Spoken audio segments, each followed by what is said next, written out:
Hello student, स्वागत है आपका मेरा छोटा सा प्यारा सा चैनल में। और आप देख रहे हैं गुरुजी स्टडी को। देखिए, हिंदी का कल एक वीडियो अपलोड हो चुका है, शब्द विचार का आज दूसरा वीडियो है। अगर आपने इससे पहले वो वीडियो नहीं देखा है तो प्लीज़ प्लेलिस्ट में वीडियो है, देख सकते हैं आप लोग। चलिए, आज पार्ट 2 है शब्द विचार का, ठीक है। चलिए हम बात करते हैं। इससे पहले हम बात करते हैं, देखिए इससे पहले हमने अर्थ के आधार पर, रचना के आधार पर, यानी कि व्युत्पत्ति के आधार पर मैंने देख लिया था। अर्थ के आधार पर 2 भेद, सार्थक निरर्थक। व्युत्पत्ति के आधार पर देखे थे 3 ठो, रूढ़, यौगिक, योगरूढ़, तीनों देख लिए थे। चलिए हम बात करते हैं तीसरा, जो कि शब्द विचार का तीसरा भेद है, उत्पत्ति के आधार पर। उत्पत्ति के आधार पर इसको देखिए 5 भागों में बांटा गया। उत्पत्ति के आधार पर इसका कितने पुत्र है, तो 5 पुत्र। पहला का नाम है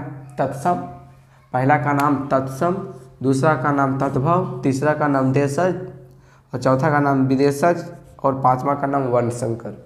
क्या है?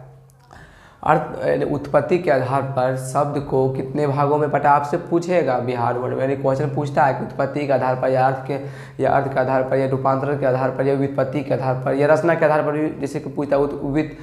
व्युत्पत्ति बोले या रचना, बात दोनों का एक ही है। वैसे भी पूछता है कि उत्पत्ति के आधार पर कितने भेद, रचना के आधार पर, व्युत्पत्ति के आधार पर, तो आप बता सकते हैं, ठीक है। तो व्युत्पत्ति और रचना एक ही होता है, ठीक है। आइए, उत्पत्ति है, ध्यान को याद रखिए, उत्पत्ति है, ठीक है। तो यहाँ हम बात करते हैं कि उत्पत्ति के आधार पर कितने भागों में बांटा गया है। तो पहला है तत्सम, दूसरा है तद्भव, तीसरा है देशज, चौथा है विदेशज, 5वां है वर्ण संकर।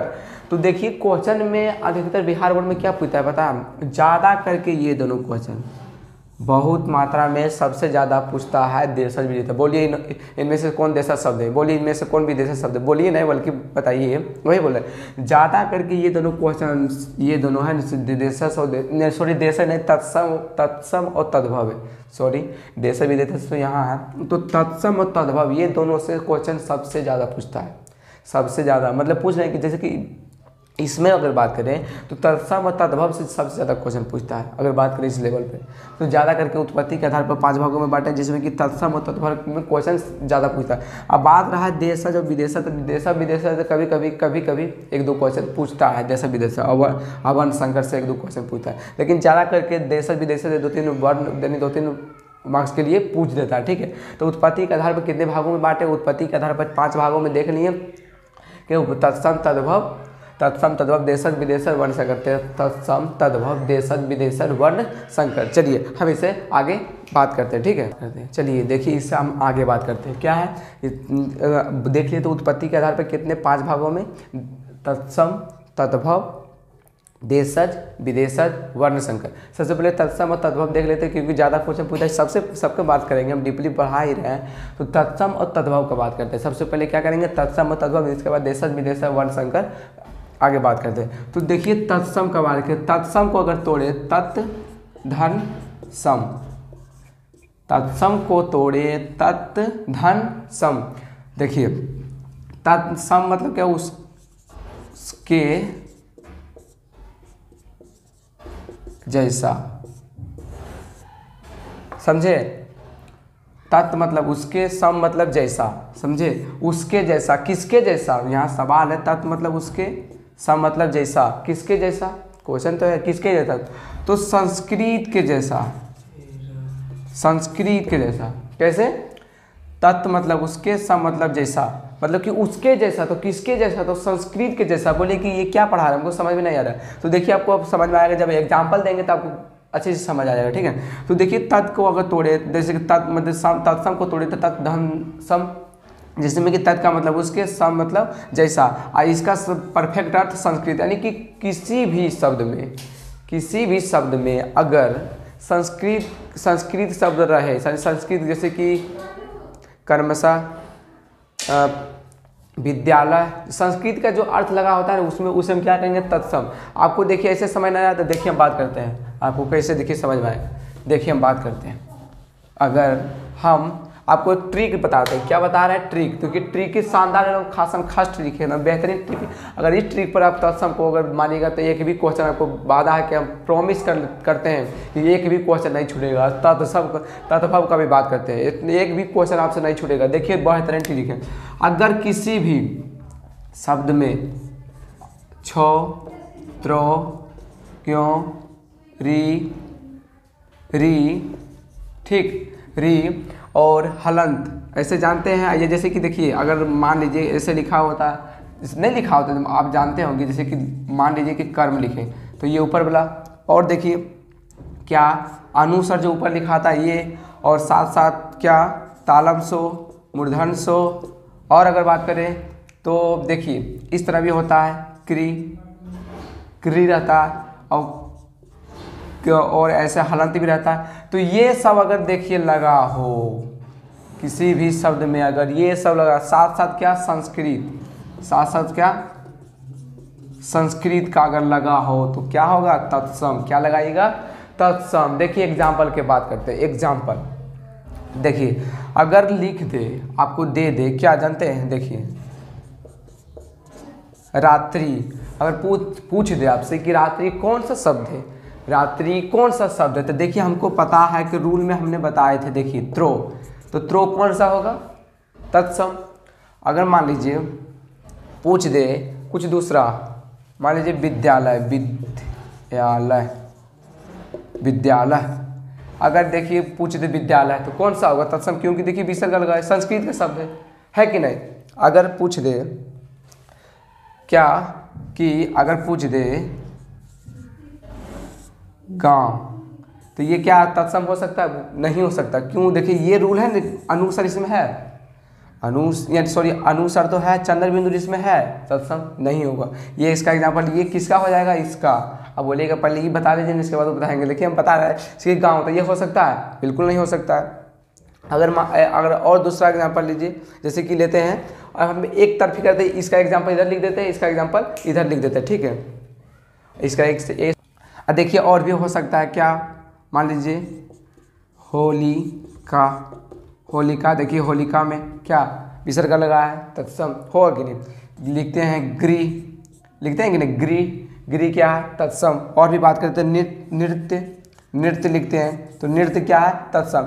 जिसमें भी इतना रूल, ये जो रूल आपको लिखा है अक्षत्र ज्ञ री और कर्म जो ऊपर है र से पढ़ते हैं, और जो हलंत लगा हो क्री वाला ये लगा हो, तालम सुर है, मूर्धन सुर है, और ऊपर से ये छोटा वाला एक जो बिंदी रहता है, ये अगर जिसमें शब्द में आपको दिखे तो आप बिल्कुल एकदम 100% शोर आप तत्सम में मारिएगा, ठीक है।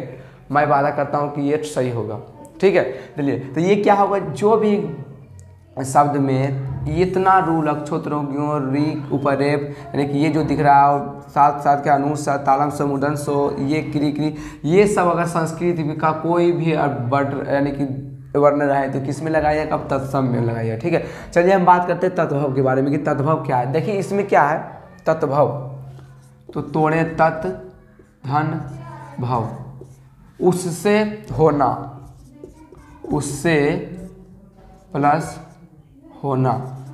आप बोलेंगे ये क्या उससे होना, मतलब कि संस्कृत से ही हुआ, ये संस्कृत का इसका उत्पन्न हुआ, संस्कृत से होना, मतलब संस्कृत से ही होना, मतलब संस्कृत से ही ये तत्भव का उत्पन्न हुआ, संस्कृत से ही तत्भव का क्या हुआ उत्पन्न हुआ। यानी कि अगर बोल सकते हैं तत्भव किससे आया तो संस्कृत से आया। बोलिएगा कैसे, इसका एग्जाम्पल लिखिए जैसे कि लिखे एग्जाम्पल का बात करते हैं, जैसे कि और इसमें एक बात और अगर ट्री का बात करें, इसमें चंद्र बिंदु जो होता है, चंद्र बिंदु आप जानते हैं ये रहता है तो तद्भव होता है। और साथ साथ क्या संस्कृत का जो संस्कृत के समान जो निकलता है, जैसे कि बात करें चैत, चैत ये क्या है तद्भव, क्योंकि ये रूल देखिए जो यहाँ लिखा है ये रूल इसमें है, बिल्कुल नहीं है, बिल्कुल नहीं है। अगर यही चैत्र की जगह पर अगर चैत्र रहता, चैत्र चैत्र तो क्या होता तत्सम होता कि नहीं। यही क्या है तो है तो क्या हुआ तत्भव हुआ कि नहीं यही। और अगर बात करें मान लीजिए बेटा होगा कि नहीं, अगर बेटा के जगह पर हम पुत्र लिखते हैं, पुत्र पुत्र तो क्या होता त्रो, देखिए किसका आता तत्सम है कि नहीं। अगर बेटा तो तत्भव। अगर बिटिया लिखते हैं बिटिया, बिटिया बिटिया बिटिया बिटिया लिखते थे किसका सिंपल से क्या होता है तद्भव। अगर इसमें लिखते हैं क्या लिखते हैं पुत्री, पुत्री इसका क्या होता है पुत्रो है तो तत्सम होगा। अगर बात करें इसका देखिए मान लीजिए कि और भी एग्जाम्पल बहुत सारा हम एग्जाम्पल लिखा देते हैं, ठीक है हम एग्जाम्पल लिखा देते हैं। मैंने क्या कहा था कि तत्सम में क्या होता है, संस्कृत से यानी संस्कृत के जैसा होता है, संस्कृत का ही कोई ना कोई वर्ण मिलेगा, कोई ना कोई वर्ण मिलेगा। इसमें तत्भव में क्या है, संस्कृत से ही उत्पन्न हुआ है, संस्कृत से ही क्या हुआ, संस्कृत से जन्म हुआ है तत्भव का। और इसमें एक ठो है कि क्या, चंद्र बिंदु, जो कि चंद्र बिंदु हमेशा तत्भव में आता है। अब देखिए सबसे पहले तत्सम का देख लीजिए, तत्सम में क्या है, देखिए इतने रूल है, इस पर ध्यानपूर्वक आता है कि तत्सम में ये रूल आएगा, जिस भी शब्द में छो त्रो ज्यो री कर में जो ऊपर रेफ लगा तो रो वो रख जाए, या इस तरह जो हलंत रहता है, अब देखिए हम जैसे क्री जो लिखा होता है वो भी रह जाए, तालम से रह जाए, मूर्धन से रह जाए, और ऊपर में जो अनुस्वर रहता है वो असंस्कृत का कोई भी रहे और तो क्या होगा, तत्सम हो जाएगा। क्या हो जाएगा, तत्सम। जैसे कि मान लीजिए क्या लिखे, रात्रि, रात्रि देखिए रात्रि इसमें आया से चैत्र लिखे थे, ये इसमें आया से होलिका, देखिए ये विसर्ग आया कि ना होलिका। संस्कृत का अगर नहीं लिखे तो संस्कृत का कोई भी तो होलिका, शंख देखिए अनुस्वर आया है, ये आया कि ना अनुस्वर, देखिए अनुस्वर भी है। अब बात करें चक्रवाक, चक्रवाक देखिए क्रो आया कि ना क्रो, ये क्रो देखिए, पुत्री त्रो आया, ग्रामीण देखिए ग्रह आया कि नहीं, भ्रमर भ्रमर आया। देखिए ये जो रूल है इतना में से रहता है, इतना सब अगर जैसे कि इतना दिख जाए किसी भी शब्द में तो आप किस में मारिएगा, तत्सम में, तत्सम में, तत्सम में, ठीक है।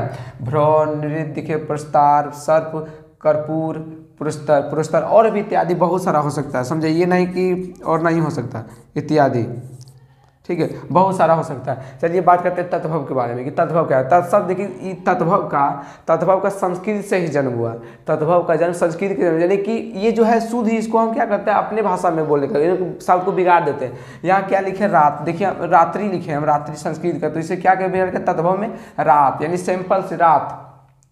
चैत्र था देखिए चैत, तो ये तत्भव में जैसे कि रात्रि था, देखिए इसमें रात है, तत्भव में रात।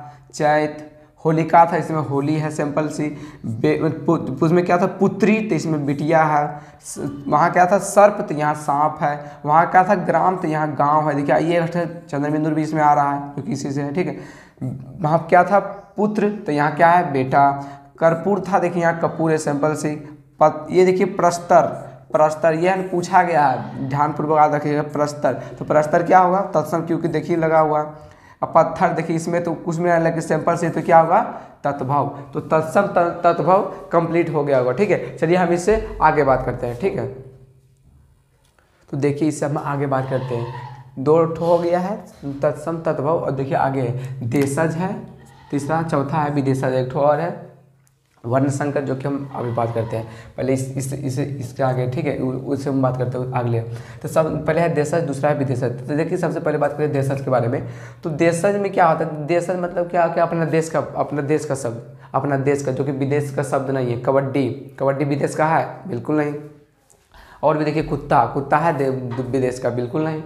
कंगड़ा है, नहीं है। देखिए तो देशज में जो अपना देश का शब्द हो, जैसे कि कबड्डी, खच्चर, कुत्ता, कंगड़ा, घोटाला, ठेठ, ताली, गलगल, गिलोरी, ये सब क्या है, देश का भाषा है। किसका है, देश का शब्द, यानी कि देश भाषा नहीं, देश का शब्द है, इसीलिए देश है जिसको कहते हैं। लाइट थोड़ा चला गया इसीलिए थोड़ा दिक्कत होगा, सॉरी इसके लिए। आप ध्यानपूर्वक इसे उतारिएगा, ठीक है, क्योंकि नोट्स हम नहीं तैयार कर रहे हैं टेलीग्राम में, इसके लिए सॉरी, हम कर देंगे, ठीक है, कुछ दिनों में। तो देशज का देखिए बात करें अगर, देशज में कबड्डी, खच्चर, कुत्ता, कंगड़ा, घोटाला, ठेठ, ताली, गलगल, गिलोरी, ये सब क्या है, देश का, यानी अपने देश का शब्द है, समझे, अपना देश का। तो बात करें विदेशज, जो विदेश से शब्द आया है, समझे।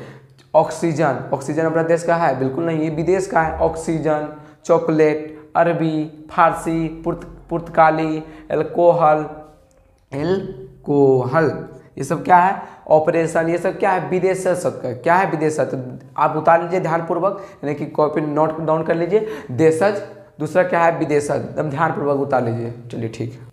तो देखिए बात करते हैं वर्ण संकर के बारे में, ठीक है। किसके बारे में बात करते हैं, वर्ण संकर। ये क्या है, एक से दो शब्द से मिलके बना वर्ण संकर, ठीक है।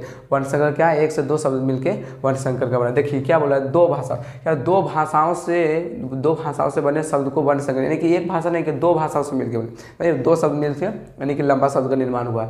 वर्ण संकर उसे कहेंगे जो दो भाषाओं से बने शब्द वर्ण संकर कहलाते हैं। दो भाषाओं से बने शब्द क्या कहलाते हैं, तो वर्ण संकर कहलाते हैं, ठीक है। वर्ण संकर, दो भाषाओं से बने शब्द क्या कहलाते हैं, वर्ण संकर कहलाते हैं। चलिए बात करते हैं, देखिए भाषा की बात करते हैं। हिंदी है, दूसरा क्या है, फारसी।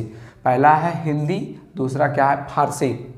हिंदी और फारसी, हिंदी और फारसी। तो देखिए क्या है, आवारापन, जिसमें इसमें हिंदी और फारसी दोनों है, ठीक है। क्या है, बेधड़क, नोक झोंक, कमीनापन, फलदार आदि, और भी हो सकता है, समझे। फिर से बात करें तो आवारापन, बेधड़क, नौकसान, कमीनापन, फलदार आदि, यानी कि ये है दो, यानी कि हिंदी और फारसी, फारसी दोनों मिलके ये वर्ण शब्द बना, यही है, ठीक है। चलिए हम बात करते हैं अरबी और दूसरा फारसी को, अरबी और फारसी से मिलकर बनते, ये क्या है, गलतफहमी, क्या है, गैर जिम्मेदारी, गोताखोर,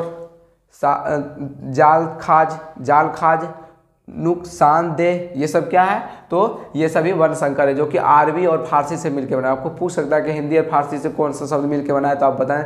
बनाते क्या है, आवारापन, वैध धड़क, नौकसान, कमीनापन, फलदार, ये सब क्या है, ये तो है हिंदी और फारसी से मिलकर बना है वर्ण शब्द। तो बात करते हैं फारसी और अरबी और फारसी से देखिए मिलकर बना है, क्या है, गलतफहमी, गैर जिम्मेदारी, गोताखोर, क्या है, जालसाज, क्या है, और क्या है, नुकसानदेह, ये सब क्या है, अरबी और फारसी से मिलके बना है, और हिंदी और फारसी से ये मिलना है, और अरबी और फारसी से ये मिलके शब्द बना है। तो इसमें क्या है, दो भाषाओं से मिलके जो शब्द बना है उसे क्या करते हैं, वर्ण संकर। दो भाषाओं से मिलकर जो शब्द बना है उसे क्या कहेंगे, वर्ण संकर, ठीक है। एक ठो और बचा है रूपांतर के आधार पर, उससे हम खत्म करके इसके बाद क्या करेंगे, हमारा जो शब्द विचार है वो की अंत यानी कि खत्म हो जाएगा, ठीक है। उससे हम आगे और बात करेंगे जो भी होगा व्याकरण का, ठीक है, यानी कि हिंदी ग्रामर जो चल रहा है। तो वर्ण संकर आपको समझ में उम्मीद है कि आया होगा, ठीक है।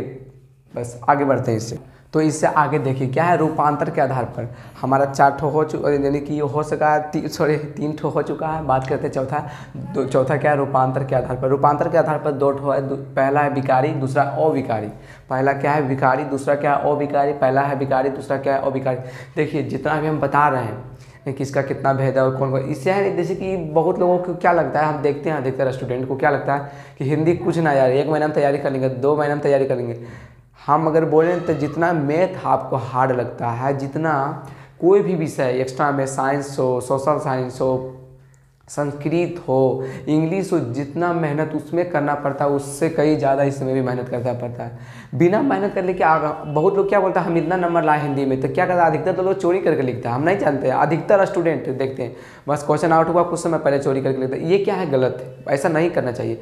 हिंदी हमें पढ़ना चाहिए वो जो कि बहुत ज़रूरी है। आप मान लीजिए कि अभी आप बिहार बोर्ड यानी कि मान लीजिए कि मैट्रिक या इंटर में आप चोरी कर लेते हैं, आने वाले समय में यानी कि कॉम्पिटिशन लेवल है, कोई तैयारी कीजिएगा तो उस समय क्या होगा, उस समय तो चोरी करना नहीं मिलेगा, क्योंकि बिना मेहनत किए आपको कुछ हासिल नहीं मिलेगा, समझे। यही हम आपसे कहना चाहते हैं कि प्लीज़ मेहनत कीजिए। ऐसा नहीं हिंदी कोई सब्जेक्ट नहीं है, यानी कि सब्जेक्ट है पर ये नहीं कि उतना खास सब्जेक्ट है, इसीलिए ध्यानपूर्वक सब हिंदी को भी पढ़िए। हिंदी हमारी मातृभाषा है, हिंदी को यानी कि ये नहीं कि लापरवाही क्या है, छोड़ो हिंदी में भी 100 नंबर पूछता है, ऐसा नहीं है कि हिंदी में नहीं पूछता है, यानी कि ऐसे ही मिल जाता है बिना लिखे कोई भी नंबर, यानी कि कोई भी अगर टीचर अगर जांच करेगा कॉपी अगर आपका अच्छा नहीं लिखे रहेंगे तो आपका कॉपी जा सकता है, बिल्कुल नहीं।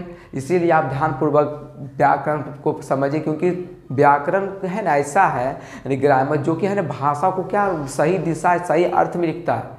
व्याकरण के अनुसार ही हम कोई भी भाषा लिख सकते हैं। भाषा मतलब कि कुछ भी लिखते हैं हिंदी में तो हमें व्याकरण का ज़रूरत होता है। व्याकरण का अगर पालन नहीं करेंगे तो हम कुछ भी नहीं लिख सकते हिंदी में, अच्छा रूल के अनुसार हम नहीं लिख सकते, लिखेंगे पर गलत सलत ऐसा नहीं होता है। व्याकरण के बिना कोई भी भाषा या कुछ भी हम विचार नहीं कर सकते हैं, व्याकरण का जरूरी है। जिस तरह इंग्लिश में भी हम बात करते हैं स्पीकिंग, जिस समय ग्रामर का इंग्लिश का जरूरी है, उसी प्रकार हिंदी में भी हमें व्याकरण का जरूरी है। इसीलिए हिंदी को आप ये नहीं समझिए कि कुछ नहीं है, आप इसे हल्के में मत लीजिएगा कि हिंदी बहुत ज़रूरी है आप लोगों के लिए, समझे।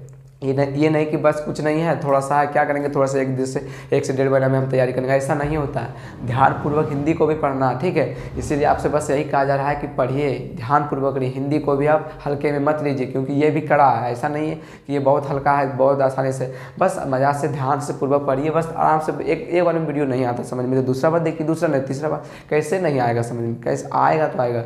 कोई भी चैप्टर हो आप हल्के में जिसे लेते हैं वो क्या होता है आसानी से समझ आता है। ये नहीं कि आप हल्के में ले तो पढ़े ही नहीं, ऐसा नहीं हम कहते हैं। जो भी सब्जेक्ट लेते हैं, चाहे हम आर्ट्स से हो, चाहे साइंस से हो, चाहे कोई भी क्लास में, ऐसा नहीं कहते हैं। जो भी सब्जेक्ट लिए उससे अगर आप इंटरेस्ट के साथ यानी कि इंजॉय के साथ अगर पढ़िएगा तो आपको है ना सब्जेक्ट हल्का लगेगा। अच्छा लगेगा, समझे। कोई लोग क्या क्या करता है कि केमिस्ट्री यानी के लिए समझ में नहीं है, अधिकतर को स्टूडेंट के देखते हैं कि क्या प्रॉब्लम होता है, जहाँ जो टॉपिक समझ में नहीं आता उसका प्रॉब्लम वही बनता है। ये नहीं कि पूरा बुक प्रॉब्लम है, ऐसा तो नहीं है। जहाँ प्रॉब्लम है हमें उस पर जाना चाहिए, नहीं कि जहाँ हमको प्रॉब्लम है कुछ भी पढ़ना था, जहाँ प्रॉब्लम है हमें उससे सोल्यूशन करना चाहिए। ये नहीं कि उसके वजह से पूरा केमिस्ट्री छोड़ दें, ऐसा तो नहीं हो सकता।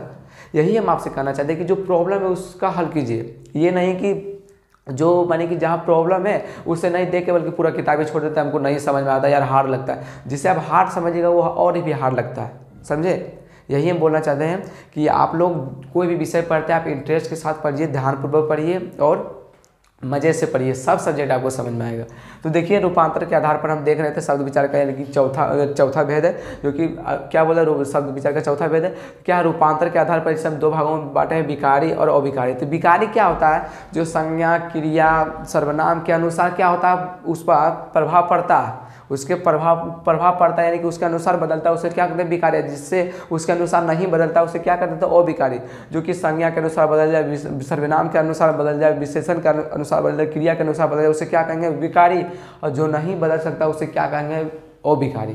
तो आज का बस इतना ही, आज का इतना ही वीडियो रहने देते। देखिए हो गया रूपांतर के आधार पर विकारी है, दूसरा अविकारी, बस इतना ही ध्यान। बस हिंदी कुछ नहीं है, हम जानते हैं, बस आप अगर हल्के में लीजिएगा तो आपको हम उम्मीद करता हूँ कि इतना तो समझ में आ गया। लेकिन ये भी हम कहना चाहता हूँ कि कोई भी वीडियो देखते हैं तो उससे ध्यानपूर्वक देखिए। अगर गेम को देखते हैं, गेम को खेलते हैं कोई लोग तो ध्यानपूर्वक, मम्मी भी आ जाता है उसका ध्यान नहीं भटकता, क्यों, गेम में इतना कॉन्सेंट्रेट ध्यानपूर्वक देखते हैं। जो एक भी कोई भी जैसे कि घर में यार कोई भी थोड़ा सा डिस्टर्ब कर दे तो बहुत हमें गुस्सा आता है गेम में। क्यों, ऐसा क्यों? क्योंकि हम उसे ध्यानपूर्वक देखते हैं, ध्यान लगा के देखते हैं, अपने इंटरेस्ट के साथ, यानी कि अपने मजाक के साथ, यानी कि बहुत इंजॉय के साथ उस गेम को खेलते हैं, तभी हमको बहुत खुशी मिलती है, बहुत मज़ा आता है। यही हम इंजॉय और मजाक के साथ अगर कोई पढ़ाई को, कोई सब्जेक्ट को करते हैं तो हमें भी खुशी मिलती है, समझे। तो हम यही कहना चाहते हैं कि कोई भी वीडियो देखें या कोई भी तो देखें, हम इंटरेस्ट के साथ देखते हैं। ऐसा नहीं कि सिर्फ गेम और मूवी में ही इंटरेस्ट है और मज़ा है, पढ़ाई में भी मज़ा है, पर ध्यानपूर्वक आप पढ़िएगा तभी। ऐसे संभव नहीं है, क्योंकि बिना मेहनत का कुछ नहीं होता। जिस प्रकार के आपका पापा मेहनत करने के लिए, मजदूरी करने के लिए बाहर जाते हैं और खटते हैं दिन भर का मजदूरी, इसके बाद उससे शाम को पैसा मिलता है, सेम उसी प्रकार आप भी अगर मेहनत कीजिएगा, मेहनत करते करते एक समय ऐसा आएगा जो कि आपको एक सक्सेसफुल इंसान बनाएगा। बस आपसे मैं यही कहना चाहता हूँ कि वैसा मोटिवेशन का बात थोड़ा थोड़ा तो बोलना चाहिए, जो कि आप लोगों को सही दिशा की ओर ले जाए। उम्मीद है कि इतना तक आपको समझ में आया होगा। ठीक है, मिलते हैं अगले वीडियो में। Thanks for watching all student को लिए। जय हिंद।